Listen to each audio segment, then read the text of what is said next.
Hey, Coach Kevin here. Today I want to talk to you about something I found that's very, very interesting from Jeff Bezos, the CEO of Amazon. And it's called Day One Thinking. First of all, I want to give a thank you to Todd Roberts at TFS. He's the one that brought this article to light for me, and I've used it a lot ever since. So the essence of Day One Thinking is something that Jeff Bezos wrote in his shareholder letter in 2017.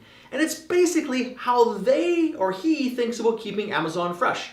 The short version of the story is he initially had a building he worked in called Day One. And now in his new location he moved, he took the name of the building with him, which I think is kind of interesting. But the basic essence is, it's that day one fight and fire and determination you have to do all of the best things for your clients that keeps you strong in the beginning, but often fades away over time and weakens your business and makes you more self-oriented versus customer-oriented, which often can really end up hurting you.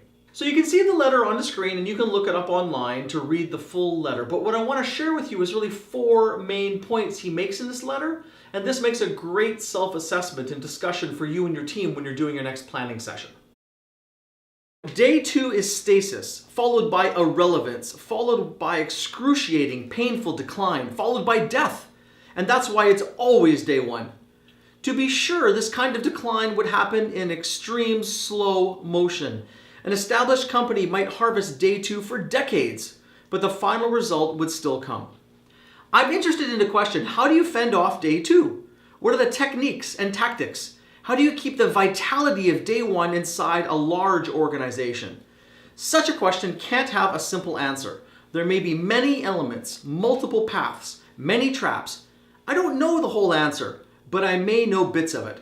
Here's a starter pack of essentials for day 1 defense. And he gets into these 4 points and measures, which you can read about in more detail. Number 1 is customer obsession.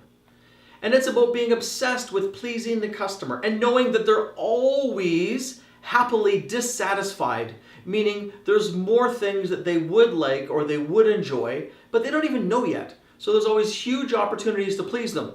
And if you watch Amazon, they continually release new products and services that make you thrilled if you're an Amazon customer.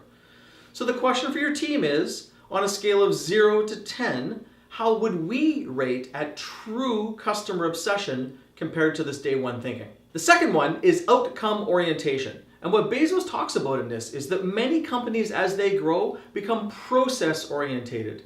i.e., we're doing the work, we're doing the project, we're revising the policy, we're implementing the system, but they forget to measure, did we get the dollars and cents out of it, or the results we actually required? When you're a startup, it's easy because you have no cash and everything has to work. But when you get bigger and have more resources, people often start to focus on doing the work versus getting the result. And I see this in companies all the time, where people are doing good work, but because the finish line is not clear enough, they sometimes don't get there when they could. Step 3 is early adoption of trends. And for those of you that know me know I love trends and seeing what's coming next. That's part of feeding our strategic brains. But in this, what he talks about is not resisting change and eagerly trying out new things. You don't need to be the first. You don't need to be on the bleeding edge of innovation, but you need to do enough to continually adopt them and embrace them and be part of them. 4, high velocity decision making. And he talks about how as companies get bigger and there's more stakeholders, it's easy to get lost in debates about trying to make the right decision or the perfect decision. This fits into what Jim Collins calls bullets versus cannonballs. Let's do bullets and test and keep moving versus waiting for the one big move or moving too quickly on the one big move. But he looked at organizations, and his organization is, how quickly are we making the important decisions? In another article by Jeff, what he talks about is a type A and type B decision. One of them is like a two-way door. You can make the decision and you can back out of it. And with that, you should decide very quickly because it's easy to reverse. Type B is like a one-way door. You're signing a massive contract for 10 years or making a big long-term commitment. And that needs rigorous debate and more information. But what a lot of companies do is they will use type B decisions, hardy decision process for a simple one, or they'll use late decision making for a hardy one, and that obviously becomes a problem.